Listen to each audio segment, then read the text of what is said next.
Good evening and good day from wherever you're joining us. Welcome to another edition of Sales TV Live. Today we'll be discussing improving the alignment between sales and marketing. I'm joined by Drew Neisser. Drew is the founder of CMO Huddles and a renowned expert in B2B marketing strategy. Having interviewed over 600 marketing executives, Drew brings a wealth of knowledge to our discussion. Drew, welcome. Thank you. And I'm just going to correct the record. It's Neisser as in wiser, and I hope to be able to deliver on that. I apologize. I meant to ask you that too. No, my bad. My bad. I got No, not at all. No, there we go. Bad. Well, again, Drew, welcome. Glad to have you here. Please tell us a little bit about you, your journey into sales and marketing, and where you are today. Sure.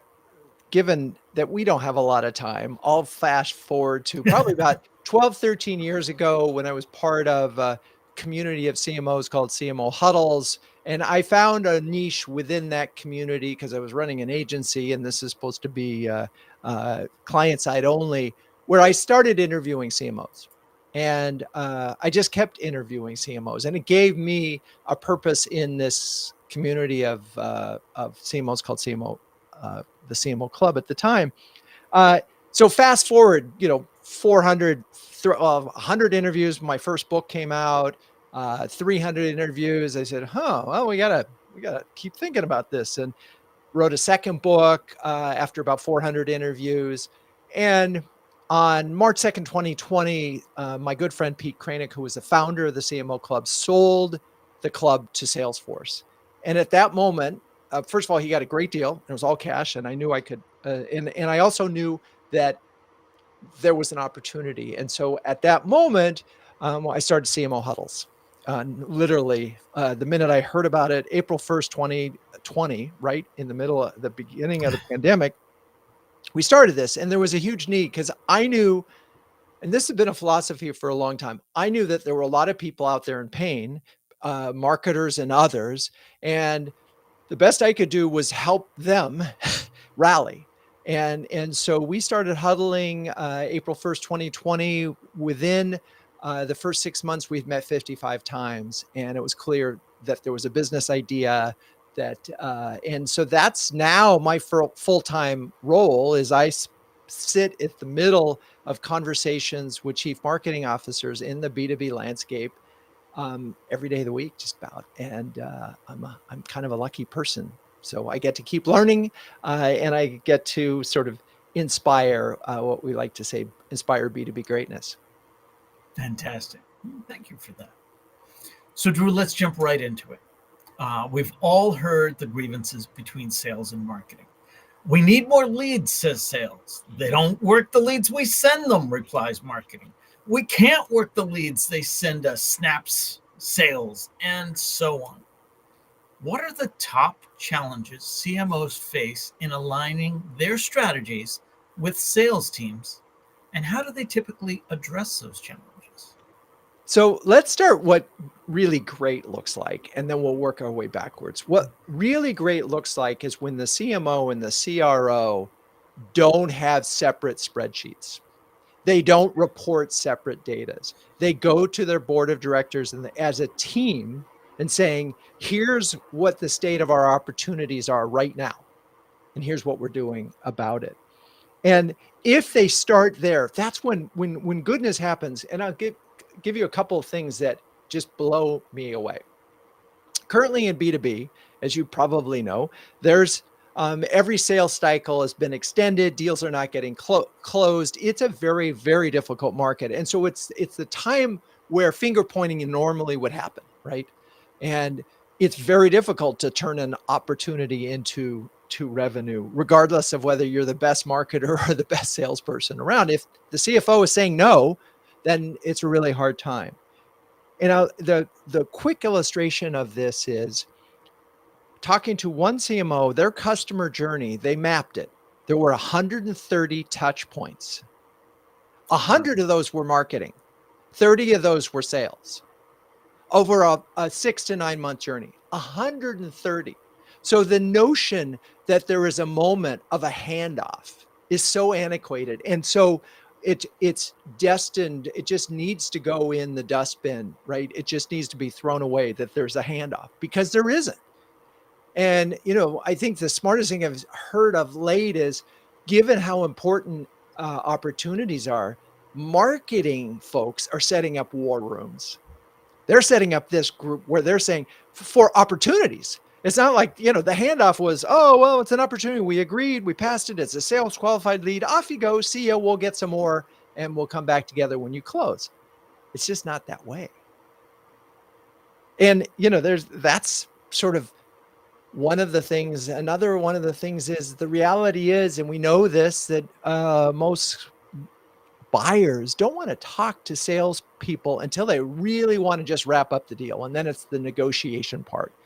But if they want product expertise, insights, integration questions, any of those things, they don't want that from sales unless the salesperson is incredibly knowledgeable.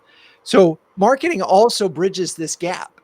Somewhere in there is a product expert. Somewhere in there is someone who can communicate with the customer in a way that feels like it's adding value. So I threw a lot at you there, Rob, but I think that the key insight here is, it's absolutely a partnership, and it has to be a partnership. And the minute there's finger pointing, everybody loses. Right. Everybody does. And I'm hearing it. And of course, because times are hard, I am hearing that more. Our sales guys aren't getting the job done. And I keep saying back to our community that those words are useless to you and to your organization. You Incendiary even. What's that? Yeah. Incendiary even. Yeah, no, it doesn't add any value, and it doesn't accept responsibility. If a lead isn't closing, you got to figure out why. Pardon me, an opportunity. We're well beyond the using of the term lead, in that a lead is nothing. Right. Right. So you showed us what the perfect world looks like. And so often that's just not reality. How can sales and marketing departments overcome the traditional communication barriers to get to that better collaboration? So the CMOs that I know that have achieved this kind of alignment are talking to the head of sales every single week. At least they have a one-on-one that they make sure that they get to. So that's sort of, they build a personal relationship and a rapport and a respect, right, between them in terms of what they have to do together to achieve the company goals. 2, somebody from marketing is always sitting in on the sales meetings, and someone from sales is always sitting in on the marketing meetings. And when they start to understand what each other does and the challenges that they face, the collaboration happens a little more easily. Oh, I get it. And then I think that the part here that's really often missing is, there's an ignorance about how marketing works until it does. And this is why I call this the anecdote factor. And the anecdote factor is when a salesperson makes a cold call and suddenly it's not cold. Oh, I've heard of you guys. I saw this, and that. I talked to one of your, one of your product experts at a booth, or I know you guys. And then suddenly it's like, wait, you do? Yeah. Right? Because marketing at its most fundamental level is trying to help make sure that sales isn't making a cold call. Like, right. Nobody wants a cold call. It shouldn't be a cold call. And in fact, that's what opportunities, creation is all about, is that it's not cold. It's really warm. They've heard of you. They have interest in it. They have a budget to sell, and they have a timeline to move forward with it. But none of that happens. You don't get in a bid. You don't get an RFP if the client hasn't heard of you. That's what marketing does first and foremost. It builds awareness. And then ideally, it builds some kind of preference of some sort. At least it gives someone a way of having a conversation with you.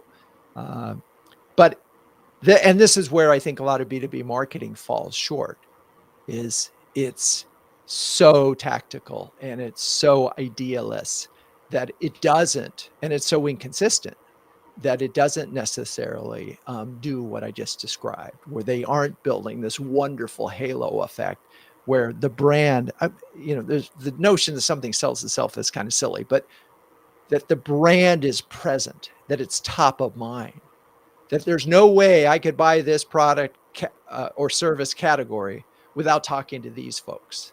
Like, you couldn't think about doing this if you're an enterprise company and you're looking for a new CRM. Most likely you already have Salesforce, but if you don't, you're definitely going to think about it. They have top of mind. They have top of mind, and they have they're the leader, and everybody knows they're the leader, so you can't ignore them. Well, if you're not a leader, you still need awareness to get in the room, get in the door.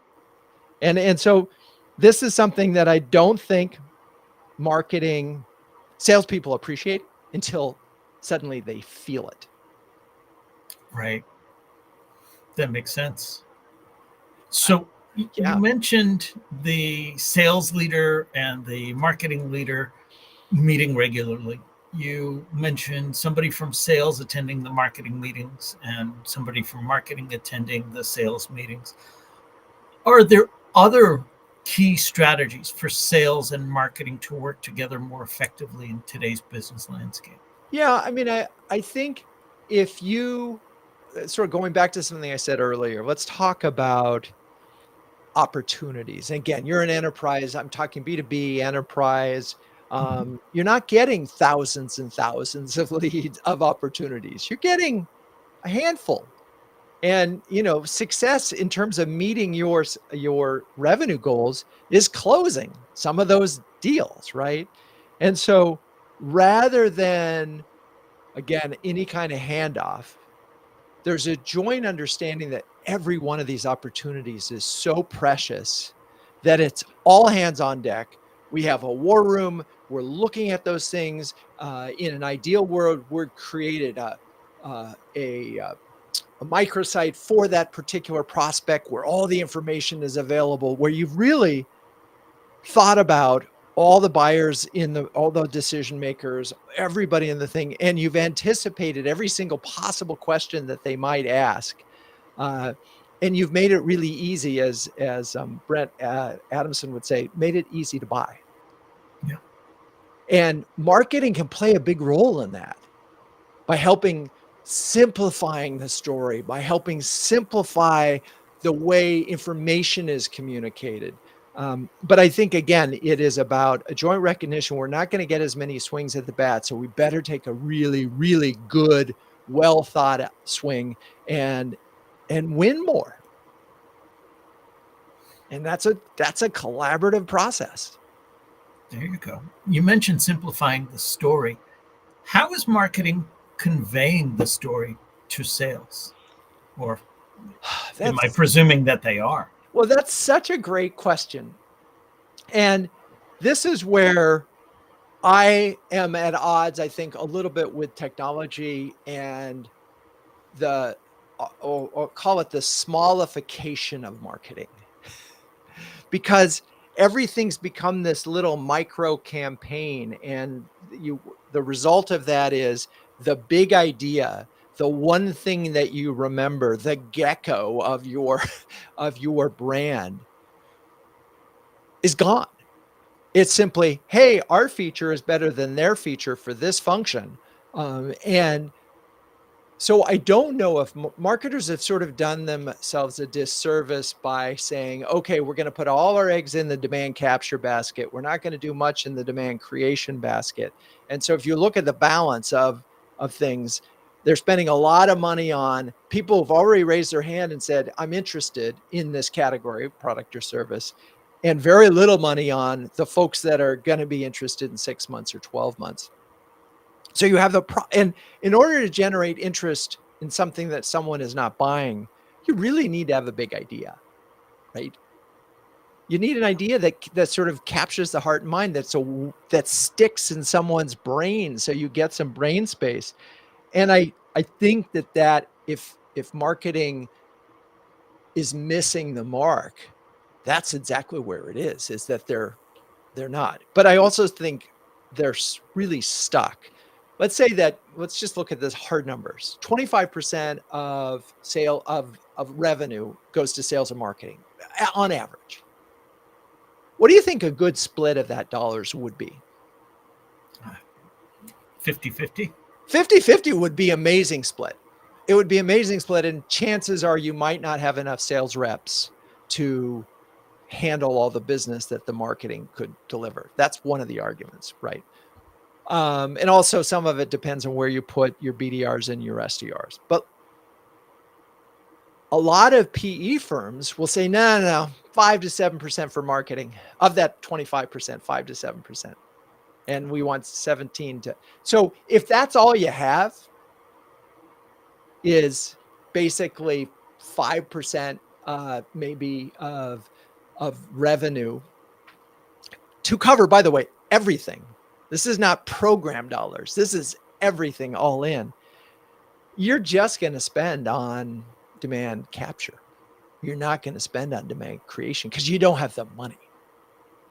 And so it's a little bit built into the system right now, where and some of it's short-termism and so forth. So I don't blame the salespeople. I don't blame the marketing people. But if marketing isn't getting enough dollars to build a brand, to build an idea, to tell a bigger story, then they're limiting the impact that marketing can have. It's interesting that you said it was more about the budget split than it was the short-term goals, because that's when I heard you start talking about it, that's where I went to first. Oh, that's because we've got this short-term mentality. What have you done for me now? But it comes full circle, doesn't it? It's not just that, what have you done for me now, but you're not getting that money for the demand brand awareness because the ROI on that is so hard to calculate.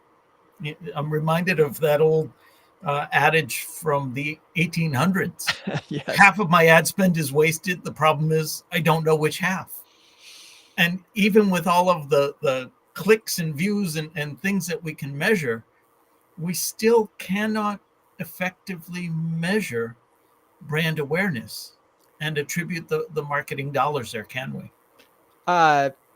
Well, I think you can measure. Brand awareness is actually pretty easy to measure. But I think what's harder is to connect that to revenue. Although there are studies, right. There are studies that show that a 1% increase in share of voice can equal a 10% increase in share of voice can equal a 1% increase in share of market in B2B. So there is data that connects those dots.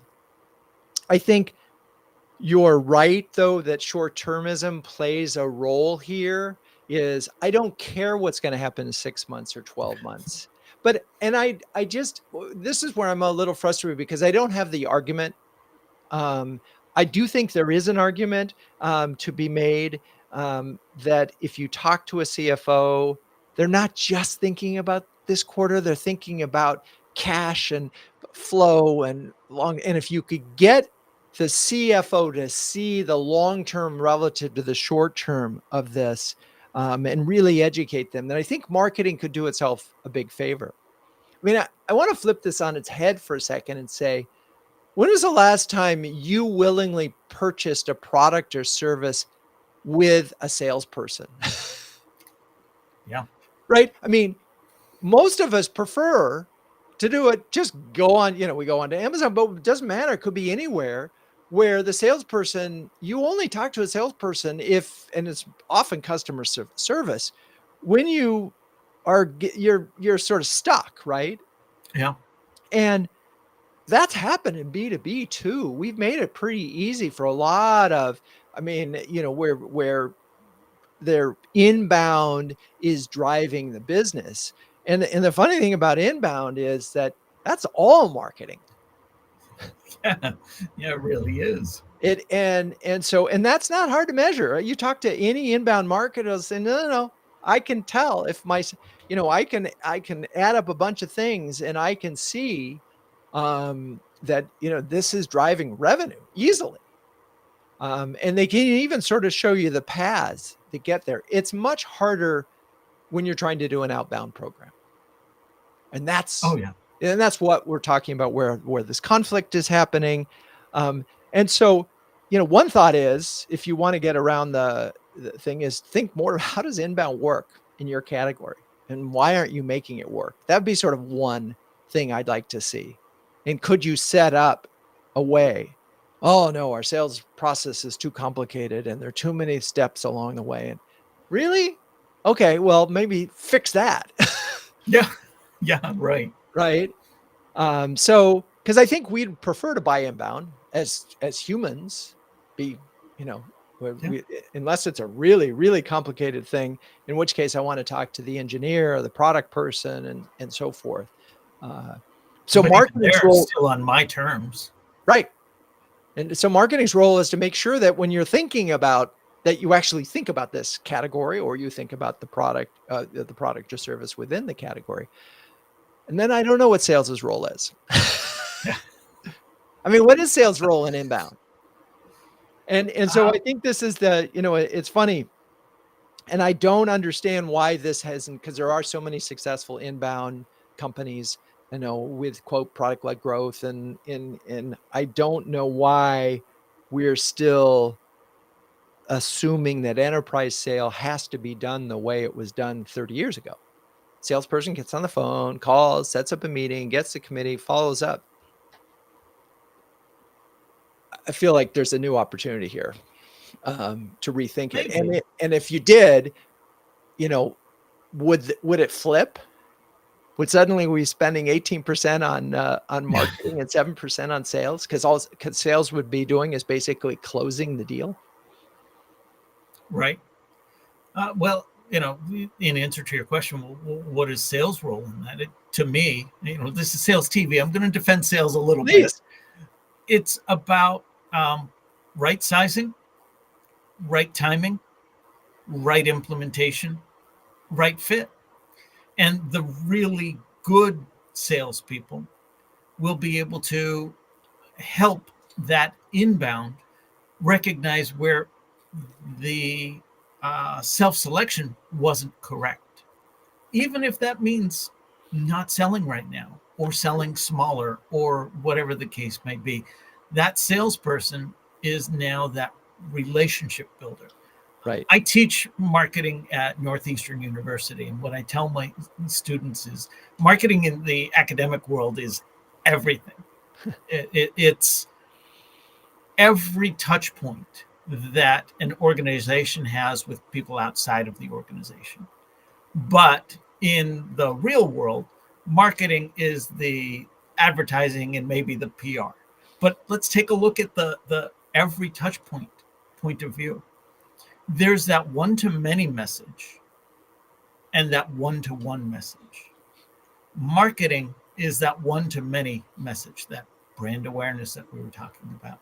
Sales is that one to one message, that one to one relationship.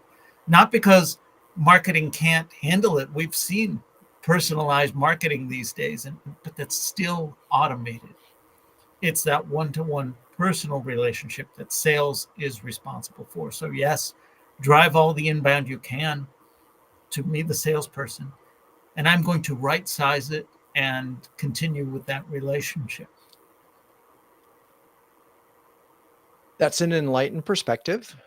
And I think, if there were, what percentage of sales people do you think can deliver on a promise like that? And can they do it in the current structure where it's quota, quota, quota, quota? So sale, your job is to sell, not necessarily to sell to the right customer at the right moment so that they have maximum satisfaction. It's to sell, to make quota, right?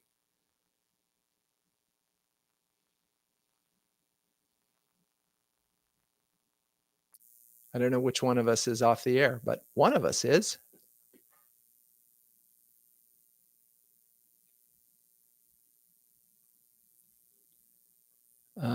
Looks like we're frozen. Looks like one of us is frozen.